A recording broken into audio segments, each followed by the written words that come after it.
Et donc les gens d'un seul coup, aux États-Unis, dans le monde anglo-saxon, se sont mis à prier. Alors, se sont mis à prier Saint Jude, ont obtenu, et tant et si bien que à un moment donné, dans le Wall Street Journal, dans Time Magazine, dans Newsweek, à la fin, alors maintenant ils l'ont plus, mais à l'époque ils avaient des petites annonces, et il y avait, vous aviez chaque semaine une trentaine de petites annonces de gens qui remercier publiquement Saint Jude pour leur prière exaucée, ce qu'on appelle les ex-voto. Hein.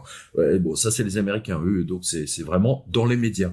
Et c'est ça qui a fait la gloire progressivement au XXe siècle, à partir des années, on va dire 80, 70, 80, et ça a été un phénomène tout à fait incroyable.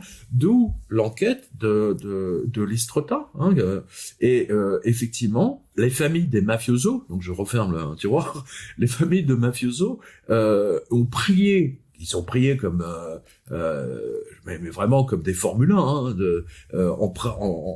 tous les jours, des neuvaines les unes après les autres, pour que leur chéri ne soit pas condamné à 200 ans de travaux forcés ou à 1000 ans de travaux forcés, comme c'est l'habitude aux États-Unis, parce que aux États-Unis ils cumulent les peines. Donc vous voyez des gens qui sont condamnés à 800 ans de prison, des choses comme ça.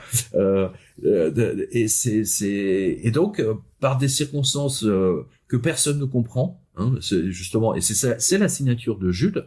Eh bien, ces gens sont sortis d'affaire.